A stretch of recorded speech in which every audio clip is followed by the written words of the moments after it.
Buenas noches y bienvenidos al 15º capítulo de Radiografía Constitucional.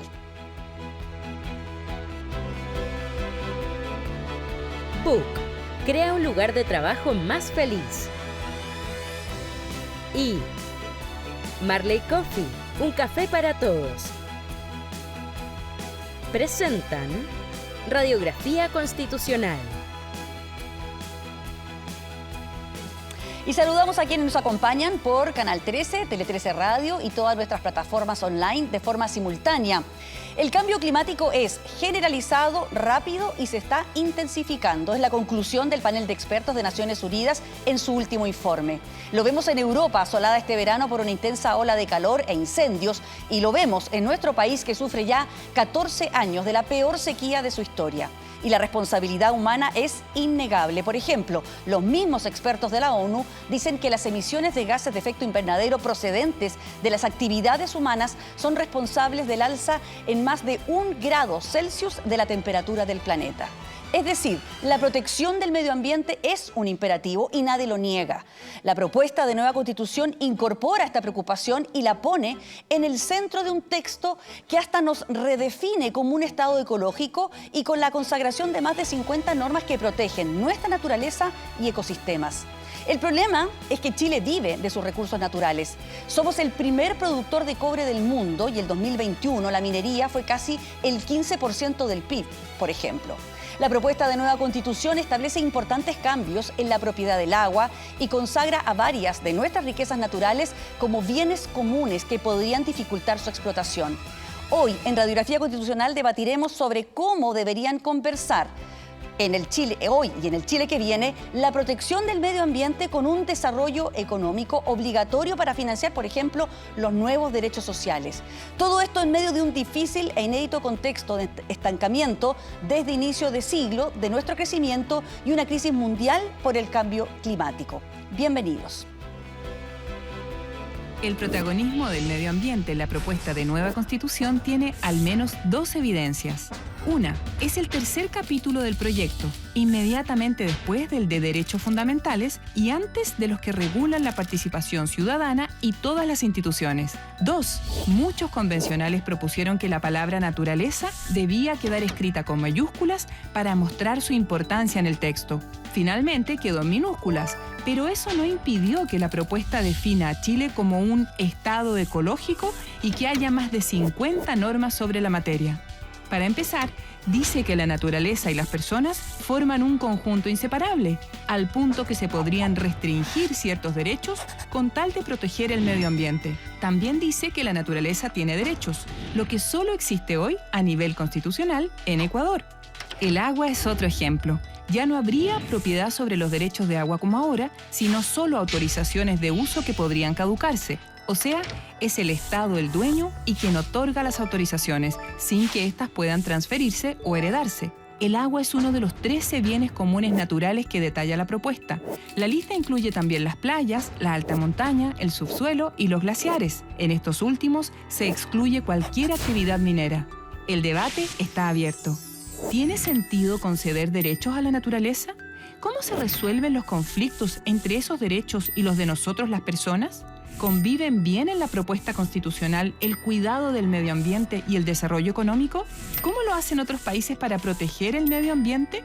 Son las preguntas que intentaremos resolver en este capítulo de Radiografía Constitucional. Así es, son muchas preguntas y para eso hemos invitado en nuestro primer panel a 2 de los protagonistas que estuvieron trabajando justamente en esas normas medioambientales que trae la propuesta de nueva Constitución. Y estamos con el exconvencional Rodrigo Álvarez de la UDI y con la exconvencional Camila Zárate, convencional del Pueblo Constituyente, y que además fuiste la coordinadora de la Comisión de Medio Ambiente. Así que 2 especialistas en esta temática.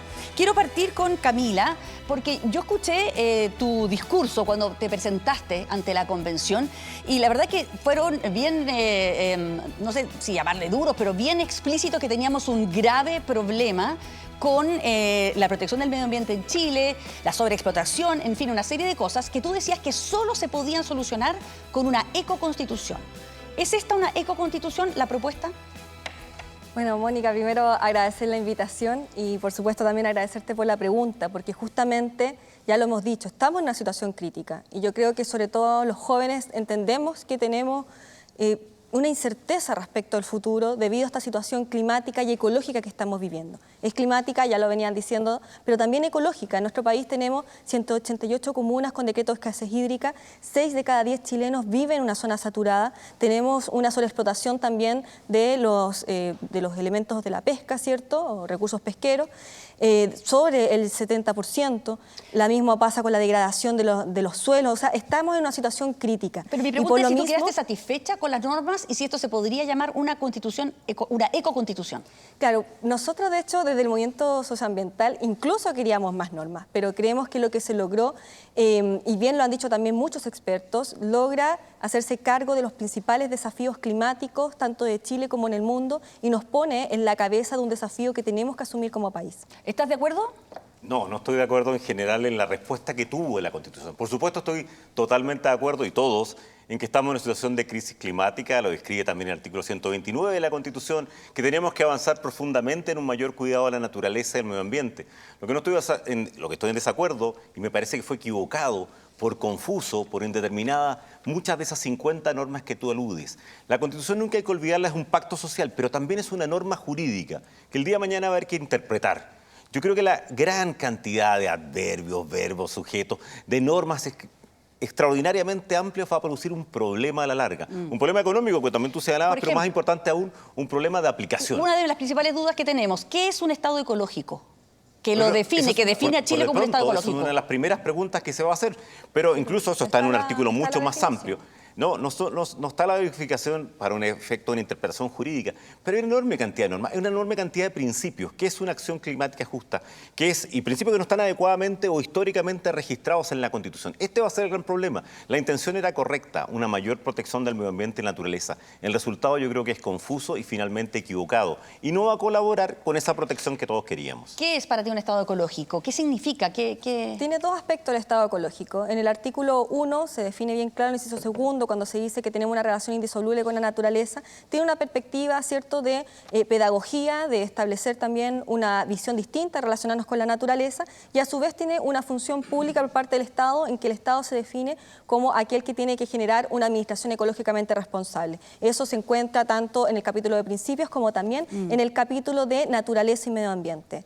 A su vez, yo quisiera decir una cosa, yo no creo que exista confusión con estas normas. Al contrario, creo que la actual Constitución tiene una norma que es muy confusa e insuficiente, que es el artículo 19, número 8, que establece un medio ambiente libre de contaminación. ¿Por qué? Primero, porque no se establece qué es contaminación. Y luego, ¿qué se estableció a nivel de contaminación? Lo que decía la ley 19.300, la superación de ciertos parámetros, pero muchas veces no están normados esos parámetros. Ya sabes muy bien la situación de la zona de sacrificio, en que lamentablemente el Ministerio de Medio Ambiente no ha generado normas de calidad ambiental suficientes según las normas de la OMS, o incluso no ha logrado regular todos los contaminantes. Para qué hablar, por ejemplo, los contaminantes de agua y suelos, que casi no están regulados. Pero entonces se generan vacíos, hay insuficiencia en términos de instrumentos y herramientas, y ahora se entregan más herramientas: derechos humanos ambientales, derecho a la naturaleza, tribunales ambientales, pero mira, estaba claro, todos sabíamos que había que superar el artículo 19, número 8 de la Carta actual. Sí. Más allá de que fue una de las primeras constituciones que incluyó algún elemento medioambiental, todos lo sabíamos. Pero el punto está, que ustedes querían lo mismo. ¿Me permites? Sí. ¿Me permites? Pero más allá de eso, la verdad es que creaste una institucionalidad única, extraña. No tenemos una adecuada evidencia ni en Chile ni en otros países. Tú ya lo señalabas, los derechos de la naturaleza solo están en un país que además ha tenido problemas. En ninguna de las democracias OCDE tiene algo similar, solo a nivel de ley. Y agregaste una cantidad de conceptos vagos, difíciles de precisar. El principio del buen vivir. Tú dices, ¿qué es esto? Bueno, es una relación armónica entre la ciudadanía, la naturaleza y la organización social. Esto un día mañana lo va a interpretar un juez, lo va a interpretar una autoridad administrativa y lo va a interpretar el Congreso. ¿Cómo vas a aplicar esto? ¿Quién defiende y quién es el verdadero representante de esos intereses o visión de la naturaleza? Cuando les has dado una acción absolutamente a cualquier chileno, o has creado categorías que van a agregar problemas. Avancemos, por ejemplo, avancemos en elementos avancemos en algunos elementos que trae esta norma. Por ejemplo, este tema de que la naturaleza es sujeto de derecho, cuando la naturaleza, como que en general, los derechos son de las personas. En la tradición jurídica tradicional, digamos, solo las personas son sujetos de derecho, es decir, solo las personas tenemos derechos, y sin embargo en este texto se le da derecho a la naturaleza. Entonces yo no entiendo cómo se hace esto prácticamente. Si le violan un derecho a la naturaleza, ¿quién representa a la naturaleza? ¿Quién alega por la naturaleza? ¿Cualquier persona puede alegar por la naturaleza? Sí, yo creo que primero hay que establecer que la Constitución es un paraguas normativo. No va a tener todas las definiciones concretas, pero aún así tiene muchas definiciones, muchas más que la que tenía actualmente el artículo 19, número 8. Es más, el artículo 19, número 8 de la actual Constitución ni siquiera tenía una norma transitoria. Se demoraron años en general las bases de la institucionalidad ambiental, que además tiene falencias. Por ejemplo, para tú ir a acudir a los tribunales ambientales necesitas que haya un instrumento de gestión ambiental. ¿Quién sabe lo que significa eso? Solamente la gente dedicada al derecho ambiental. ¿Eso qué es? Una resolución de calificación ambiental. ¿Y qué pasa cuando el proyecto, cuando se evaluó, no tenía resolución de calificación ambiental? Sí, pero a lo que voy, prácticos, Camila. Claro, por ejemplo, quiero algo práctico. ¿Por qué es bueno que la naturaleza tenga derechos en términos prácticos? Ya, pero por ejemplo, supongamos que, no sé, te voy a poner un ejemplo ridículo, lo que se me ocurre ya. El Cerro Santa Lucía, no, el Cerro San Cristóbal, le están cortando los árboles. ¿Le están violando un derecho? Mira, se establece con claridad cuáles son los derechos de la naturaleza. Los derechos de la naturaleza son a la existencia de la naturaleza, pero sobre todo a la restauración. ¿Qué significa eso? Que cuando se ve afectada la naturaleza, no solamente tú puedes resarcir ese daño con, por ejemplo, pagarle a las comunidades una indemnización, sino que parte de ese daño se tiene que resarcir con a la misma naturaleza restaurarla. ¿Quién lo alega? ¿Quién representa la naturaleza? Cualquier persona. De hecho, hay un organismo, y eso es muy bueno, porque se establece constitucionalmente cuál es el organismo a cargo del Estado de velar por la naturaleza. Y se establece que es la Defensoría de la Naturaleza, conformada por abogados. Y además lo pueden hacer las comunidades. El artículo 103... que establece muchas de las cosas que está interpretando Camila. Lo dice, no lo interpreto. Bueno, que lo estaba diciendo Camila. Va a producir una serie de consecuencias. ¿Quién defiende a la naturaleza? Tu pregunta es la gran pregunta práctica. ¿Quién en el futuro? ¿Quién desarrolla esta defensa? ¿Y bajo qué interés? ¿Y bajo qué principio? La verdad es que creaste ahora una acción general. Cualquier persona, el día de mañana cualquier persona podría invocar este derecho en un bien común como el bosque nativo, como un glaciar, como el mar, etcétera. Cualquier persona. Imagínate el nivel de complicación adicional que eso tiene al desarrollo de proyectos o a la discusión normativa entre una comunidad, porque puede venir de otra comunidad o cualquier otra persona. Pero no solamente ese es un problema, creaste una defensoría de la naturaleza con un detalle o un defecto gigantesco en la generación de quién es el defensor de la naturaleza. Porque si bien lo elige de una terna la Cámara de Diputados y la Cámara de las Regiones, lo proponen las organizaciones medioambientales, lo que es absolutamente inadecuado en cualquier estructura jurídica. Las organizaciones medioambientales son organizaciones que tienen un interés y que tienen una visión que puede ser correcta, pero es limitada, no es en nombre de toda la ciudadanía. Entonces, tu pregunta práctica es la más clave y la que todos los chilenos deben saber. Está en la Constitución. Artículo 148, un órgano autónomo con personalidad jurídica, patrimonio propio, tiene como función la promoción y protección de los... Sí, pero tú me dices primero que no sabes quién. Ahí está quién. ¿Quién lo designa? Lo designa el Congreso de Diputados y Diputados y la Cámara de la Región. Entendemos que hay un organismo que va a defender... Perdón, Camila, lo que pasa es que ha dicho algo, yo no jamás discutí eso. Lo que está discutiendo es un mecanismo de generación absolutamente equivocado en un Estado democrático. Personas que tienen un interés válido, legítimo, van a proponer una terna que decida el Congreso. Eso es incorrecto. ¿Quién tiene el poder democrático? ¿El Estado, las personas que conducen el Estado porque los elegimos todos o por una delegación legal? No Mónica, tiene por qué haber una institución privada como es una ONG que tiene un interés particular en proponer una terna. Acá nunca dice ONG, dice organizaciones ambientales, que pueden ser organizaciones comunitarias. Mónica, ¿a ti no te parece que es democrático que la sociedad civil también tenga participación? Bueno, es una forma de democracia. Mi opinión no está claro, pero bueno, o quienes no están viendo la casa.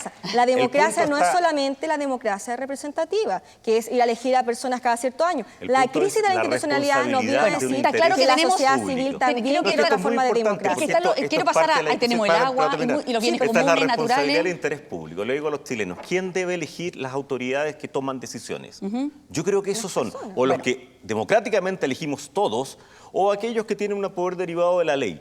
No organizaciones que defienden un interés particular que van a proponer una terna que deseen los demás. Yo creo que eso es un grave error. Ahí están claras las diferencias que tienen en ese punto. Para que la gente lo esté escuchando en su casa, va tomando argumentos de un lado y de otro. Vamos al agua, porque es súper importante también el agua. Pero yo solo quiero aclarar una cosa. No es cierto que lo van a elegir las organizaciones. Las organizaciones hacen una terna y, claro, lo define el Congreso, pero la gente quizás no sabe lo que es una terna. Es un listado, pero quien define es el Congreso. Bueno, ese es el primer listado junto con la Agencia o digamos la Defensoría del Pueblo, en que grupos específicos, no todos los chilenos tenemos derecho a participar en esa selección de la terna, no todos los chilenos, ni una autoridad específica que le hemos delegado ese poder. Son grupos particulares. El Congreso. Nos queda poco tiempo, avancemos hacia el agua, porque cambia todo lo que es el derecho que tenían de propiedad del agua, cambia a una autorización, y ha habido toda una polémica en torno a que eso lo hace como precario en términos jurídicos, no se van a poder transar, la gente que tiene esos derechos está con una serie de complicaciones. ¿Qué problema resolvía a tu juicio, Camila, transformar ese derecho de propiedad en un permiso administrativo? No, yo creo que lo resuelve. Resuelve un problema de que Chile es el único país del mundo con las aguas privatizadas de esta manera. Es decir, que se haya establecido derechamente un derecho de propiedad sobre algo que en todos los países son o concesiones, aquí antes eran las mercedes de agua, y por supuesto que entendemos que esa anomalía jurídica no podía seguir existiendo en Chile. Y era necesario tener que cambiar esa anomalía para que pudiéramos frenar el mercado de aguas. Porque ¿qué es lo que pasa con el mercado de agua? La situación de injusticia hídrica que viven los territorios. El mercado lo que genera es una asignación mediante criterio económico. Quien tiene más dinero para hacer un megapozo profundo, para tener mayor cantidad de derechos de aprovechamiento de agua concentrados. Ojo, el 1% de los titulares de derecho de aprovechamiento de agua concentra el 79%. En Chile hay concentración de derechos. Pero Camila, la única forma de corregir eso era a través de eliminar la propiedad. También permite tener, por ejemplo, agua potable y, por ejemplo, la empresa sanitaria las aguas potables son por concesión. Pero absolutamente. Pero dice la empresa sanitaria, tengo el punto de vista de ellas, dicen que hay riesgo para garantizar el consumo humano de agua potable. Nosotros conversamos las normas transitorias y le dimos un plazo de 3 años para que puedan regular la situación que tenían de convenio con agricultores los días de verano. Mientras hacemos la redistribución en que priorizamos el consumo humano, y las sanitarias con las APR van a estar totalmente protegidas. ¿Qué creo que querían los chilenos? Los chilenos querían el artículo 140 de la Constitución, aquel que dice que la primera finalidad del agua es el consumo humano. Creo que eso es lo que querían los chilenos. Querían al mismo tiempo, por supuesto, el saneamiento de esa agua y querían su cuidado ecológico. Eso es lo que querían. Lo que hace esta Constitución, después de acabar de haber promulgado hace muy poquito, el propio presidente Boric lo hizo un código de agua completo, nuevo. Lo que hace esta Constitución es establecer una institucionalidad absolutamente incorrecta, tanto en su definición como en solucionar, creando otro problema. Hay 300.000 chilenos que tienen derecho de agua, que en un momento, todavía esa es tu pregunta central, ven perdido ese derecho y pasa a ser una autorización. Autorización que da el Estado, que es temporal, que es caducable, que es de fin específico, que no se puede comercializar. Yo acabo de estar con agricultores del Valle de Azapa, del Valle de Utah. Lo que ellos tienen es exclusivamente el derecho a usar una cantidad de agua, porque ese es su derecho a aprovechar. Eso se acaba. Y el artículo 35, Camila, el derecho a usar el agua, el artículo la van a seguir 35 teniendo. de la Constitución dice... No, eso es falso. El artículo 35 transitorio dice... ¿Me permites terminar? Sí, el artículo 35 transitorio dice absolutamente que lo que hoy día era derecho se transforma de pleno efecto una vez que se promulga la Constitución, y para todos los efectos legales es una autorización administrativa. Lo dice en el número 1 o 2 del transitorio. Lo hizo el artículo 35 en su número 1, pero eso es un cambio gigante. Tu pregunta era, ¿pierden un derecho? Por supuesto que sí. ¿Pierden algo que estaba en su patrimonio? Por supuesto que sí. Y con eso se impide una gran cantidad de inversiones que hay que hacer en el futuro en el agua totalmente, porque pasan a ser incomercializables, pasan a ser intransables. En vez de haber logrado mantener instituciones jurídicas que ya conocíamos, como las del Código Civil o la Constitución, creamos una nueva que es absolutamente confusa. Por último, le quiero preguntar de los bienes comunes naturales, que están entre los artículos 134 y 139, para que la puedan seguir en su texto constitucional, si lo tienen en la casa, donde se habla que el mar territorial, su fondo marino, las playas, glaciares, humedales, campos geotérmicos, el aire y la atmósfera, la alta montaña, las áreas protegidas, los bosques nativos, el subsuelo y demás que declara la Constitución y la ley, no pueden ser, son del Estado, no pueden ser... No dice que son del Estado. ¿Ah? Dice que son bienes comunes naturales. Son bienes comunes naturales de todos. Y el Estado su custodio. Y que hay algunos de ellos que no pueden ser, que son inapropiados. Exacto, básicamente, para resumir rápidamente todo lo que dice. Yo me pregunto, ¿eso hace compatible poder explotar alguno de estos recursos cuando están considerados así? Y también me pregunto, ¿por qué no se optó por un royalty frente a esta disyuntiva? Sí, bueno, a ver, primero, la normativa de bienes comunes naturales establece cuál es la categoría de los elementos que componen la naturaleza, y el Estado quedó como custodio, es decir, el que tiene que conservar, restaurar los elementos que componen la naturaleza, ¿cierto? Luego se estableció que algunos de estos bienes comunes además son inapropiables, ¿cierto? No todos, algunos de ellos. Entre ellos el agua, porque entendemos que el agua... En todos sus estados. En todos sus estados, El como aire, había sido bien nacional el de uso aire, público históricamente. el mar territorial. Ahora entendemos que cualquier la orden territorial, establezca la Constitución. el mar y las playas también son bienes nacionales de uso público, pero lamentablemente respecto de las autorizaciones que ha entregado el Estado se han establecido derechos y con eso se han mercantilizado y se han concentrado esos derechos. Y es lo que nosotros hemos dicho, que es un error haber generado un mercado y una privatización con bienes nacionales de uso público. Ahí viene la corrección y por eso pasamos por ejemplo, en el caso de agua, de un derecho de aprovechamiento que fue al principio incluso gratuito y perpetuo, para establecer una autorización que hoy en día es caducable. ¿Con qué sentido? No con el sentido de no apoyar a los agricultores, todo lo contrario. Hoy en día, lamentablemente, quienes son dueños del agua de la sección 1 de un río no entregan el agua a los de la sección 4. Y lo que necesitamos ahora es una administración que sea responsable, en que todos los actores puedan decidir, no solamente quien tiene más derecho al aprovechamiento de agua, decida por todo el resto como pasa hoy en día. Si alguien tiene el 50% más uno de los derechos, decide por todos los demás. Mira. Nosotros lo que queremos hacer ahora es una redistribución para que incluso los pequeños agricultores también puedan ser parte de las decisiones, porque los consejos de cuenca, ojo, no es el Estado solamente el que decide, la sociedad civil, las entidades territoriales y los mismos autorizados de agua. Y Todo se lo cual estableció en la estaba mucho mejor transitoria, solucionado en un se código que se demoraron 10 años en discutir. que... No hablemos del mismo Pero, tiempo. por eso- Sí, pero en la transitoria se estableció lo siguiente: todos los que tienen derecho a aprovechamientos actuales pasan de pleno derecho a ser autorizados. Tú tienes una cantidad de litros por segundo, la sigues teniendo. Y a su vez también estableció distintos mecanismos, yo ya venía diciendo, de una gestión administrativa que sea responsable, y eso obviamente que va a generar en la práctica que haya una prioridad de uso que hoy en día lamentablemente la reforma al código no lo resuelve. La reforma al código lo Ya. único que dijo, Bueno. hay prioridades de uso, Rodrigo, pero no estableció vamos. una redistribución material para que eso se pueda hacer Habíamos en la dejado un práctica. instante el tema del agua. El tema del agua no solo es complejo, sino que al mismo tiempo crea un problema adicional. 300.000 personas van a haber, con esta Constitución, perdido un derecho y transformado en una autorización. Y el 2001, mecanismo de 79%. resolución y el mecanismo de conducción está equivocado. Vamos a los bienes comunes. Una vez más, uno de los grandes problemas de esta Constitución es su exceso. En vez de usar instituciones que conocemos, que hay trazabilidad, que podemos entender que ahí los tribunales Pero han ha pronunciado, funcionado mal. crean nuevas instituciones, bienes comunes de la naturaleza, haciendo una mezcla absolutamente poco clara y extraordinariamente confusa, porque hay bienes comunes de la naturaleza, como el bosque nativo, que están en territorio público y están en territorio privado. Todo va a tener ahora, un custodio que es el Estado, que te indica lo que puedes hacer o no hacer. Esta es una pésima solución jurídica en materia de agua, en materia de alta montaña, en materia de bosque nativo, en materia de suelo. Y va a producir, lo que tú preguntabas, sin duda alguna complicación mayor en proyectos de desarrollo, en proyectos en que se permita compatibilizar con la economía. Pero lo más grave es que no solamente crea esta categoría, sino que le agregas una serie de exigencias. Ahora son, si quieres usarlo, una autorización del Estado, que es caducable, que es temporal, que es de objeto específico. Y además creas una categoría rara, porque algunos son inapropiables. Y por lo tanto, también tienes que pedir ahí un permiso del Estado para usarla. La del aire es quizás la más sorprendente de todas. Establecer en esta caracterización, del punto de vista que vas a tener una autorización pública para usar el aire el día de mañana. Esto agregando una estructura tributaria adicional que tú preguntabas, ¿por qué no un royalty? Evidentemente, habían caminos mucho más fáciles. Si todos estos problemas ambientales, yo creo, había soluciones más sencillas que este esquema confuso Muy bien. de derechos de la naturaleza, de bienes comunes naturales que crea la Muy propuesta que plantean un grupo de constituyentes. Gracias a Rodrigo Álvarez, Muchas exconvencional gracias. de la UDI, y Camila Zárate, exconvencional del Pueblo Constituyente, por habernos acompañado esta noche. Que estén muy bien, muchas Muchas gracias. Y vamos a avanzar hacia nuestra mesa número 2, porque justamente escuchamos acá una serie de nuevas normas que están presentes en la propuesta constitucional, que como ya ven son bastante polémicas, hay varios puntos de vista pendientes. Y en la convención también se abrió un debate en torno al crecimiento económico y la protección del medio ambiente, que nos gustaría continuar también nosotros aquí en el programa, y para eso hemos invitado a Luis Cordero, que es un abogado experto en regulación ambiental. Buenas noches. A Jimena Insunza, abogada, profesora e investigadora del Centro de Derecho Ambiental de la Universidad de Chile. A Juan José Obach, director ejecutivo del Centro de Estudios Horizontal.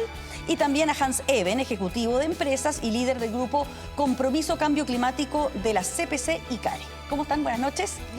Bueno, ya escuchamos que hay bastante polémica en torno a las nuevas reglas que propone este texto constitucional. Quiero partir por Hans. A juicio del empresariado, ¿el cambio climático no obliga a cambiar radicalmente y reitero radicalmente, por los problemas que estamos viendo, la legislación medioambiental que existe en Chile? Sin ninguna duda. Y eso es re importante y quiero partir de lo positivo. Yo creo que esta constitución, incluso que se llame ecológica, no es el problema. Nos gusta, y yo no estoy aquí portavoz de nadie, pero es lo que yo veo en el ambiente empresarial, que nos parece muy bien. Esto no es bueno siempre compararse con una empresa, pero lo mismo que la empresa era lo mismo. ¿Cómo podemos crecer? Y con el tema ambiental. Pero ahí ya hay un problema, que uno lo ve como si fuera un costo el tema ambiental. Oye, ¿cómo puedo hacer esto con este costo? Y no es un costo. Y las empresas que están logrando crecer en forma sustentable son las que logran colocar en su estrategia el crecimiento sustentable. Y yo creo que el medio ambiente tomó el protagonismo que debía tomar. En el contexto actual, yo estoy seguro que las futuras constituciones de otros países van a incorporar muchos de estos elementos. ¿Cuál es el problema que vemos acá?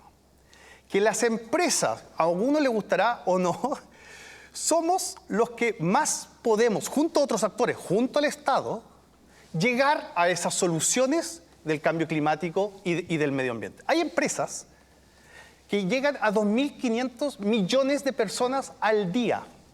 Tú comprenderás que si esa compañía hace un cambio, el impacto que tiene. Entonces, para nosotros lo que faltó acá es que nos sentimos más bien como que esto era más bien de cómo nacionalizamos, cómo prohibimos, cómo regular, y donde tendríamos que haber sido incorporados, porque esta Constitución lo que le falta es cómo está el progreso.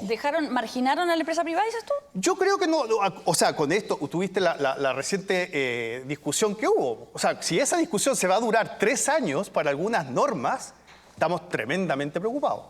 Luis Cordero, ¿te parece que se requería esto para poder resolver el tema del cambio climático? Es que nosotros tenemos una discusión que viene desde muchos años.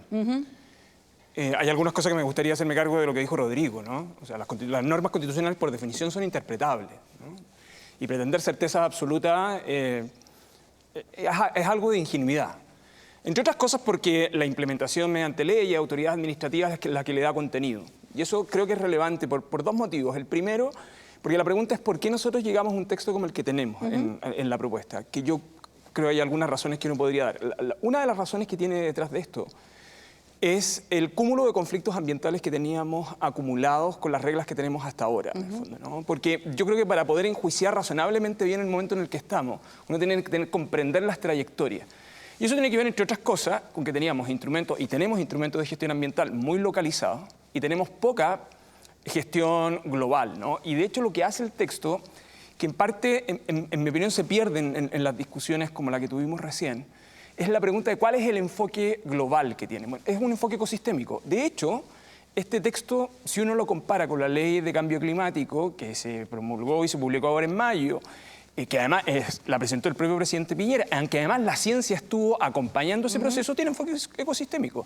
Y para tener enfoque ecosistémico no puedes seguir mirando las cosas como están. Y yo recomiendo a quienes nos están viendo que al mirar el texto revisen a su vez la propuesta o el trabajo del informe de las Naciones que hizo el Centro de Resiliencia y Clima del CR2, que es de la Universidad de Chile, donde está la Universidad de Concepción, donde está la Universidad Austral, y que del informe de las Naciones lo que propone es la gobernanza de los elementos. Y una de las propuestas que tiene que ver en cómo cambiamos de enfoques sectoriales a enfoques sistémicos. Ya. Si uno mira esa propuesta, que además es de un grupo interdisciplinario, donde está la ciencia, etcétera, le da una cierta racionalidad a un conjunto de normas que probablemente, mirado en términos aislados, te genera cierta conflictividad. Juan José Obaj. Mira, yo comparto totalmente que estamos insertos en un problema profundo, en una catástrofe ambiental y que una Constitución tiene que hacerse cargo de eso. Creo que en los principios la Constitución lo logra. Ahora, es en las herramientas y en las bajadas donde veo muchos problemas y en particular, por ir a un ejemplo concreto, asignar derecho a la naturaleza yo creo que no nos va a acercar a ser efectivos en esa lucha contra el cambio climático, sino que solamente va a judicializar más problemas que hoy en día tenemos. Por lo tanto, creo que hay un paraguas que compartimos, pero es en las herramientas donde la Constitución se cae. Y en particular, en este caso, nos va a llevar a una extremada judicialización y va a socavar proyectos de inversión que son necesarios para tener una mejor respuesta al cambio climático. Déjame darte dos ejemplos. Inglaterra y Alemania son países que han sido exitosos en tener crecimiento económico sostenido y reducir sus emisiones de CO2 per cápita. Desde 1990 a la fecha han aumentado su PIB per cápita en un 50% y han bajado sus emisiones de CO2 en un 37%. Ninguno de esos dos países tiene derechos de naturaleza consagrados en su constitución. Por otro lado, Ecuador, que ustedes mencionaban que sí tiene sus derechos de la naturaleza consagrados en la constitución, ha aumentado sus emisiones de CO2 per cápita en el mismo periodo en un 70%. Por lo tanto, nada nos asegura de que teniendo derechos de naturaleza en la constitución vamos a tener una mejor acción contra el cambio climático. Jimena Isunza. Bueno, agradecer la invitación y yo quiero señalar algo que tú mencionabas al inicio del programa. Decías que era innegable, ¿no es cierto?, que era la actividad humana la que había provocado la crisis climática. Y entonces cuando yo escucho, ¿no es cierto?, al exconvencional Álvarez criticar todo lo que viene en la Constitución respecto a la protección de medio ambiente y naturaleza, sigo pensando en que ellos creen que ese es el mismo modelo, que el humano tiene que seguir actuando de la misma manera a la que ha actuado ahora. Y si seguimos con esa forma de comportamiento, entonces nada va a cambiar. Y en ese sentido, esta Constitución es un giro copernicano en relación con la Constitución de 1980 que consagraba simplemente el derecho a vivir en un medio ambiente de libre contaminación. ¿Y por qué? Porque lo ambiental y la naturaleza es transversal a todo el texto constitucional. Entonces nos quedamos en algunas discusiones, ¿no es cierto?, que claro, que hay polémica, pero no nos estamos viendo el grueso de la Constitución. La Constitución tiene mención a medio ambiente, a sustentabilidad, al estado ecológico en todos los capítulos, excepto en el de sistema de justicia. Eso significa que al día siguiente del plebiscito, si es que gana la opción del apruebo, vamos a estar frente a un texto que nos va a tener lo ambiental y la protección de esto desde el punto de vista de no la prohibición, sino la protección respecto de todos los aspectos de nuestra vida. Estoy hablando de salud, estoy hablando de educación. Le impone al Banco Central que en temas financieros tenga en consideración la sustentabilidad. Entonces, si eso no es un giro copernicano que necesitamos como sociedad, bueno, yo no sé, ¿no es cierto?, cómo nos vamos a hacer cargo de un problema como es la crisis climática. Pero, Mónica, pero ahí déjame solamente dar un comentario. Yo estoy de acuerdo. Yo creo que nadie va, yo creo que de nuevo el objetivo y el que el medio ambiente esté en toda la Constitución, en lo personal estoy muy de acuerdo. El problema está de creer que si por redistribuir las aguas se redistribuye el beneficio. Y ahí hay todavía un puente que construir. O sea, lo que quiero decir es que el solo objetivo medioambiental no necesariamente te lleva al beneficio para la persona, no estoy hablando de la empresa. Y con esto también quiero decir algo muy importante, porque realmente uno cree que uno habla de las grandes empresas. El costo que tiene esto, porque sabemos que entre más controles hay, más costo hay. O sea, la Defensoría que va a controlar al Estado y a las empresas, o sea, otro elemento más. O sea, la empresa va a pasar por todo lo que hay que pasar por la ley. Y después puede haber alguien que levanta la mano, Defensoría, hay que elegir, que a mí me parece curioso que en un tema como este tiene que estar los científicos metidos. O sea, en la Defensoría yo esperaría que la ciencia estuviera por lo menos ahí. Entonces, ¿quién es el que tiene el mayor costo de la incertidumbre? ¿La gran empresa o el pequeño agricultor? Perdón. Luis. No, pero... Gracias. Jimena. No, es que yo quisiera justamente hacerme cargo de esos dos elementos. Incertidumbre. Todos los cambios constitucionales tienen, ¿no es cierto?, un periodo de transición, de implementación, que va a estar, ¿no es cierto?, inmerso con la incertidumbre. Ahora, yo quisiera decir que las normas transitorias respecto de lo que va a pasar con las aguas son de tal manera detalladas que creo que todos esos temores no debieran existir. Lo que acaban de señalar, que tú comentabas, ¿no es cierto?, de las sanitarias, hay una norma especial que le da un plazo de implementación respecto de la sanitaria. Por lo tanto, al día siguiente no va a haber un problema con el agua potable. Ni al día siguiente los pequeños agricultores no van a dejar de tener el uso de sus aguas. Porque yo Entonces, no nos perdamos en lo que ha dicho, aquello. por ejemplo, la Sociedad Nacional de Agricultura, lo que han dicho expertos en minería, Yo creo que son temores infundados, y son Mónica. una cantidad de temores enormes en torno a la incerteza jurídica,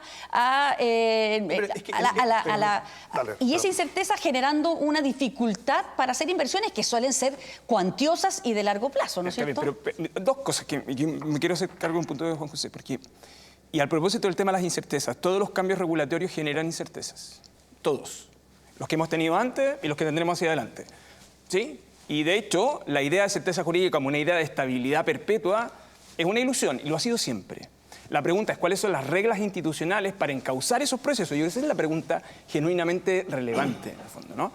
Entonces, uno de los grandes problemas en cambio climático es lo que acaba de haber hecho Juan José, que es comparar el global norte, es decir, lo que sucede en cambio climático en el norte con lo que sucede en el cambio climático en el sur. Y esos enfoques, que además la ciencia lo ha estado trabajando en el último tiempo, y por eso yo recomiendo leer el informe del CR2, entre otras cosas lo que trata es tratar de explicar a partir de las experiencias. Fíjate que los temas de judicialización, a propósito de atribuirle a la Defensoría de la Naturaleza como que ahí estuviera la judicialización. Lo que sabemos de judicialización ambiental, que además la hemos estudiado bastante en los últimos años en Chile, es que habitualmente sucede en aquellos casos donde no tenemos reglas del juego claras en el largo plazo. De hecho, el caso chileno es muy emblemático en un sector, que es energía. De hecho, energía en la década de los 90 y parte del 2000 fue un sector muy judicializado. ¿Cuál fue la manera en que salimos de ese conflicto? Bueno, muy simple. Se sentó el Estado, el sector privado y las comunidades, además de las ONG, a generar política pública en el largo plazo. ¿Qué pasó con los proyectos energéticos? Redujeron sustancialmente su judicialización. Entonces, la pregunta genuinamente importante ahí es ¿por qué sucede la judicialización? Lo que sabemos que pasa en judicialización ambiental es por dos motivos centralmente. Uno, porque no hay reglas claras ni para los privados ni para las comunidades en el largo plazo. Ya. Y dos, porque tienes limitados mecanismos de participación ciudadana que al final lo que hacen es que como no generan incentivo a participación del proceso, ocupan la estrategia judicial como un mecanismo de participación. Y los tribunales son un foro extremadamente limitado para hablar de política pública, ¿no? Juan José. ¿Me puedo hacer cargo de ese punto? Primero, el tema de la judicialización. Yo creo que hoy en día en Chile tenemos una institucionalidad ambiental robusta, que funciona y perfectible. Podemos avanzar mucho en eso. Pero sí tenemos tribunales ambientales, tenemos una superintendencia del medio ambiente, tenemos un servicio de evaluación ambiental. Cualquier proyecto de inversión que hoy en día quiera realizar actividades en el país tiene que pasar por un servicio, tiene que pasar por una evaluación ambiental a cargo del servicio. Y también tenemos un ministerio que fija las directrices, los planes, la política medioambiental. Creo yo que hay que robustecer esa institucionalidad y encauzar todas las demandas, por cierto, que son muy necesarias y muy atendibles de la ciudadanía como de las comunidades locales cuando hay proyectos de inversión, pero otorgarle a cada persona del territorio la potestad de generar una acción de tutela porque no está de acuerdo con algún proyecto, creo yo que nos va a llevar a más judicialización y de nuevo nos va a llevar a un estancamiento. Pero yo creo que hay una diferencia que a mí también me sorprende en el texto, que yo trataba de preguntarle en el otro panel. La naturaleza ahora tiene derechos. Sí, la naturaleza Entonces ahora tiene es raro para uno tratar de entenderlo. ¿Cómo se comprende eso? Es que eso es bien relevante. Sí. Por eso, en tratemos de Chile, en la década de los explicarlo, 90, porque yo tampoco lo hay un caso muy relevante que es Trillium. En el caso de Trillium, la Corte Suprema reconoce más o menos que el bosque era un titular de derecho. Ojo que en algún sentido nosotros hemos estado discutiendo derechos de la naturaleza indirectamente a través del recurso de protección. Ya, pero ¿cuáles son los derechos que tiene la naturaleza? Yo dejo a la Jime, pero como los seres humanos tenemos derecho a la educación, a la salud, a la vivienda. Lo que pasa es que yo creo que tú estás simplificando mucho el argumento. Porque cuando uno entra en la discusión de derechos de la naturaleza, hay a lo menos dos grandes vertientes. Y una de ellas es que los derechos de la naturaleza son funcionales precisamente a las personas porque la estabilidad y la consistencia de ella y la regeneración de ella en el largo plazo permite precisamente la supervivencia humana. Por lo tanto, tienen un vínculo. Esta idea de separarla, por cierto, hay otras maneras de verlo. Lo que quiero decir es que simplificar esta idea como que tengo ahí un sujeto que ahora no pasa a ser un sujeto distinto, me parece que es una cierta simplificación, ¿no? Sí, Mónica, yo quería volver... muchos abogados que consulté para el programa me decían que era una trivialización del concepto derecho, porque los derechos son para las personas, no para la naturaleza. Bueno, tendríamos el problema con los sintientes, los animales también. Lo que pasa es que esto es un cambio de paradigma, y yo también invitaría un poco a esto, ¿no? Invitaría también a los abogados. Es un cambio de paradigma en muchos sentidos, entre otras cosas en la manera de comprender el derecho, pero en la manera de comprender también la institucionalidad. Sí, no, es que me gustaría decirte que yo al principio, cuando se empezó a abogar por los derechos de la naturaleza, tenía una posición más bien como de aprensión. Y hoy día yo creo que es importante cómo quedó. Y cómo quedó, esta no es una constitución ecocéntrica, ni tampoco es una constitución antropocéntrica, es una constitución en que se llega a un balance que tiene que ver con la relación indisoluble entre el ser humano y su entorno, que es la naturaleza. Entonces, los derechos de la naturaleza no son como la caricatura del Cerro San Cristóbal que tú acabas de señalar. Lo que tiene que ver con el ecosistema en que los seres humanos nos desarrollamos. Y por lo tanto, lo que se crea es una institución que va a velar porque... Yo lo quiero llevar a la práctica. Por eso, a la práctica.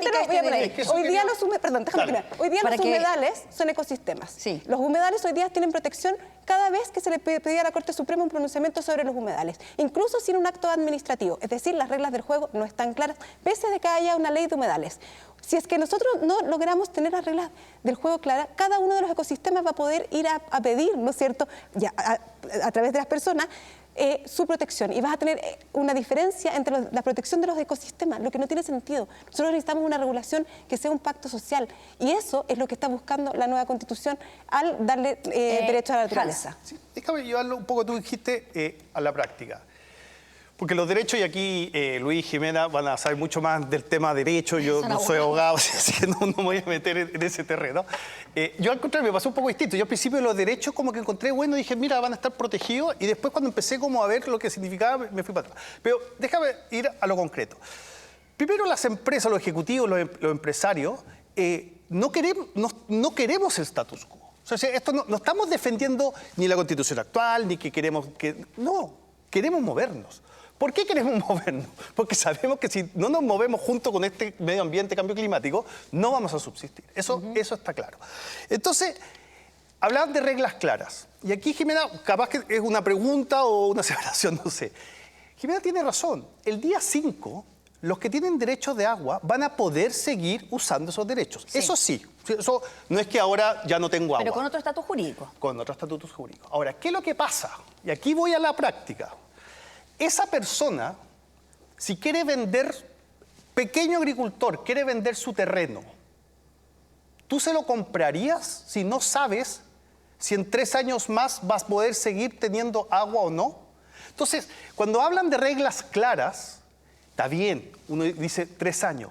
Yo te digo, no sé si este país o una industria tan grande como esa, porque estamos hablando de la agricultura, pero esto es con la minería, con un montón de cosas, podemos esperar 3 años de incertidumbre para saber si esa agua va a seguir, la voy a poder ocupar, por cuánto tiempo.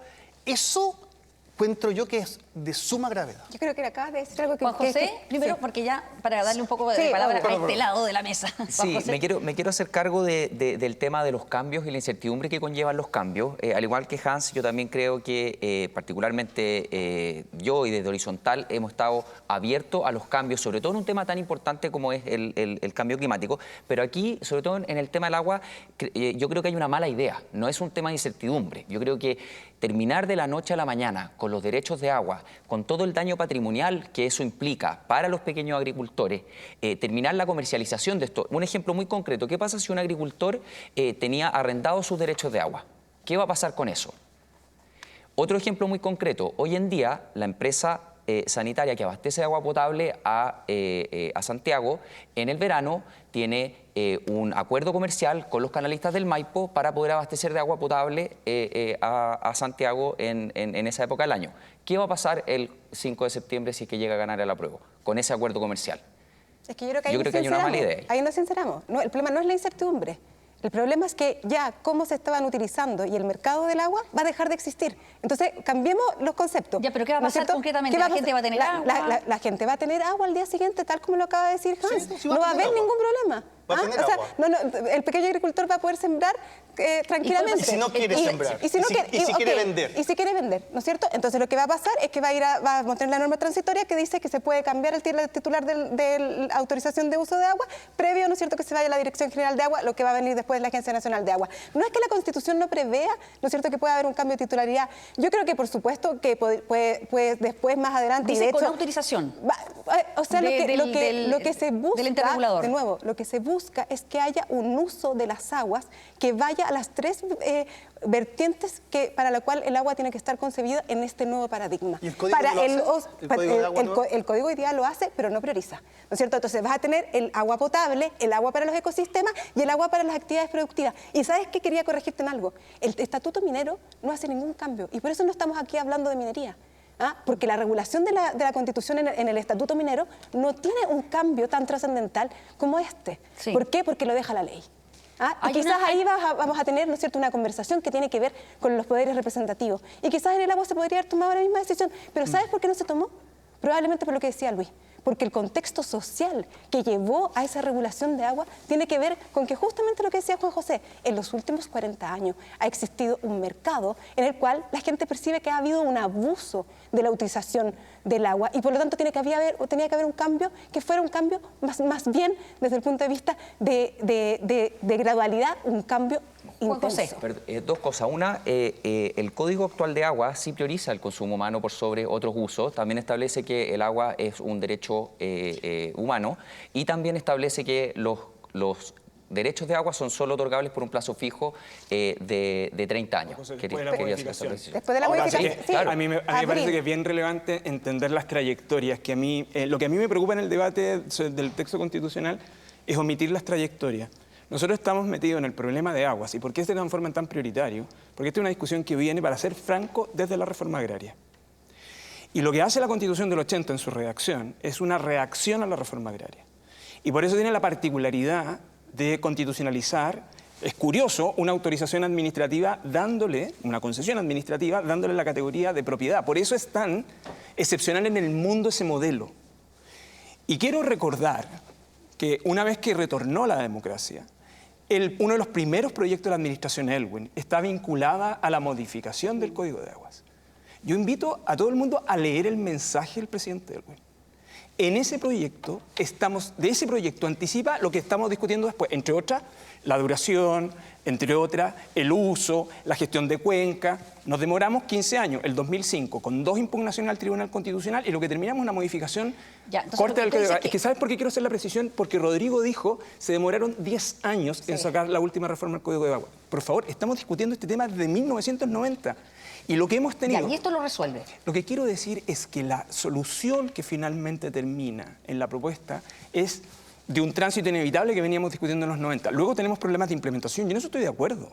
Y ojo con los temas de implementación, porque los temas de implementación van a requerir, ¿no?, administraciones públicas muy eficaces. Exactamente. Porque aquí hay un tema que es clave, no solo para este tema, para una buena cantidad de la implementación de normas. Lo que necesitamos es una muy buena administración pública. Una coordinación. Voy a cambiar de tema porque hay un tema importante que no tocamos y era como lo que motivaba esta mesa, y era saber si ustedes consideran que el actual texto propuesto permite compatibilizar crecimiento económico con protección al medio ambiente. Juan José. Yo creo que no lo permite. Si uno revisa cuántas veces sale escrita la palabra crecimiento económico en el texto, 0. Y yo creo que hay un cargado acento al cuidado del medio ambiente que me parece bien. Creo que es importante porque estamos insertos en una crisis climática y tenemos que hacernos cargo, pero para hacernos cargo de esa crisis climática necesitamos más crecimiento y más inversión. Para tener un estado social de bienestar necesitamos más recursos públicos. ¿Cómo tenemos más recursos públicos? Con más crecimiento económico. Y creo que hoy en día esas dos caras de la moneda no están bien balanceadas. Por de pronto, como decíamos, creo que va a haber una excesiva judicialización por el tema de los derechos de la naturaleza, y el Estatuto de Agua también no va a resolver el problema de agua que tenemos y también va a postergar muchas inversiones. Por lo tanto, creo que el texto en general no nos une como país en un desafío que tenemos que acometer todos juntos. Luis. Yo creo que es un texto que permite una economía y una sociedad capitalista completamente. Lo que pasa es que es una constitución centrada en Estado social y democrático de derecho. Eso tiene muchas manifestaciones. Y me parece que en materia ambiental su eje central es el eje de la crisis climática. Y eso supone un cambio de paradigma en la manera de comprender el sistema de derecho y la institucionalidad. Y por lo tanto supone distribuir cargas y beneficios de un modo que hasta ahora no lo hemos tenido. Y yo creo que el gran desafío, más que el texto, es su implementación. Y esto requiere más concierto social. Yo creo que ese es el gran desafío de la implementación. Y a mí me parece que el texto permite o genera las condiciones para ese concierto. Sí, mira, un poco, no sé si llamarlo la frustración, porque por otro lado es la parte positiva. La parte positiva, y Luis lo mencionó con la estrategia de largo plazo climática, está la ley marco de cambio climático, que es extraordinario. O sea, somos el primer país en el mundo que por ley tenemos que ser carbono neutral. Tenemos la ley REP, que es la responsabilidad extendida del productor. O sea, hay leyes que están funcionando, las hemos apoyado, y es más, yo por eso digo una frustración. Hoy día, con un grupo, de este grupo Compromiso que yo hablaba, donde hay científicos que escribieron el informe del IPCC, o sea, estamos hablando tipo duro, academia. O tipas, sí. De hecho, también está presente. Maisa Rojas también estaba presente, nuestra actual ministra. Maisa estaba ahí. Había una constituyente, Cristina Dorador. Estaba empresas, gremios. Todos nos pusimos de acuerdo que tenemos que ir al carbono neutral y cómo podemos acelerar eso como agenda país dentro de este marco legal. O sea, nos pusimos de acuerdo. Toda la sociedad está de acuerdo. Lo que yo veo con esto son más trabas para avanzar que hayan pavimentado el camino. Por eso es un poco la frustración. Sí, oye, los objetivos los tenemos todos igual. Pero la implementación es parte de ese desafío, fíjate. Yo creo que es exactamente lo que sucede ahí. Es exactamente lo que sucedió antes con energía. No te entendí, perdón, Luis. Que yo creo que el gran desafío es lo que pasó en la Ley Marco de Cambio Climático, lo que pasó antes para resolver el tema de energía, y a mí me parece que las condiciones para desarrollar ese concierto hacia adelante... Jimena. Yo creo que se van a poder realizar todas las actividades productivas con el nuevo texto constitucional, y que lo único que vamos a garantizar es que esas actividades sean compatibles con la protección de la naturaleza. No hay que verlo como antagónicos, hay que verlos como complementarios, y ese es el nuevo paradigma que está en el texto constitucional. Y yo me alegro, ¿no es cierto?, de que aquellos que desde la posición de lo conservador antes estaban en contra de esto, porque hoy día en esta mesa estamos todos de acuerdo en que esto es un tema, pero cuando se tramitó el proyecto, el que mencionaba Juan José, sobre el Ministerio del Medio Ambiente, sobre el Servicio de Evaluación Ambiental y sobre la Superintendencia del Medio Ambiente, en el que tuve el gusto de trabajar con Luis, eso no era una realidad. Teníamos un sector que permanentemente nos obstaculizó, ¿no es cierto?, esa tramitación. Y yo veo lo mismo respecto del texto constitucional. Muy bien, muchas gracias Juan José Obaj, a Hans Evans, Jimena Insunza y Luis Cordero por habernos acompañado y haber conversado sobre este tema esta noche aquí en Radiografía. Que estén muy bien. Nosotros hacemos una breve pausa, regresamos de inmediato. Nos vamos, pero los dejamos invitados a nuestro próximo capítulo. Ya nos van quedando pocas ediciones de Radiografía Constitucional. Vamos a estar a 8 días solamente del plebiscito, así que vamos a tocar 2 temas.